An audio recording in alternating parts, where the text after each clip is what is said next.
പശ്ചിമേഷ്യൻ യുദ്ധം അതിൻ്റെ എല്ലാ രൂക്ഷതയോടും കൂടി മുന്നോട്ട് പോവുകയാണ്.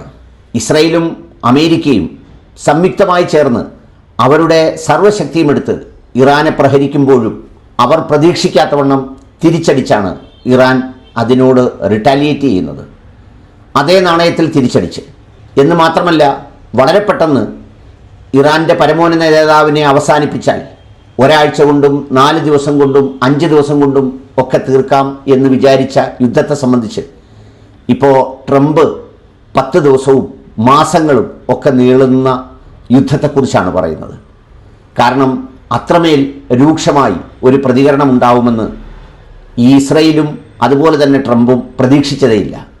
എന്ന് മാത്രമല്ല, എല്ലാവരും പറഞ്ഞല്ലോ, ഇറാന് തലയിൽ തുണിയിടുന്നതിന് നിർബന്ധിക്കുന്നതിനാണ് യുദ്ധം ചെയ്യുന്നത്, പുതിയ സ്വാതന്ത്ര്യത്തിന് വേണ്ടിയാണ് എന്നൊക്കെ പറയുമ്പോൾ ഈ യുദ്ധവെറിയനും യുദ്ധക്കുതിയനും നീചനുമായ ട്രംപ് പറയുന്നത് അടുത്ത ഊഴം എന്ന് പറയുന്നത് ക്യൂബയുടേതാണത്രേ. ഇനി ഇത് കഴിഞ്ഞാൽ ഉടൻ തന്നെ ക്യൂബയുടെ മേൽ ആക്രമണം നടത്തും, സമയം മാത്രമേ പ്രശ്നമുള്ളൂ എന്നാണ് പറയുന്നത്.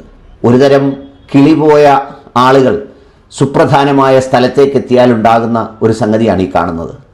ഇതിന് മറുപടി കൊടുക്കാൻ ആകെ കഴിയുന്നത് കിം ജോങ് ഉന്നിന് മാത്രമാണെന്നതാണ് സ്ഥിതിവിശേഷം. കഴിഞ്ഞ ദിവസം എല്ലാ പ്രതിരോധ സംവിധാനങ്ങളെയും തകർത്തു തരിപ്പണമാക്കി എന്നൊക്കെ പറയുമ്പോഴും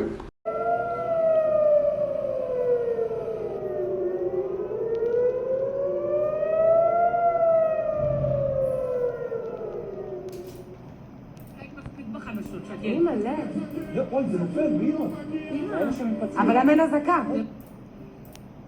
מל, בואי תראי.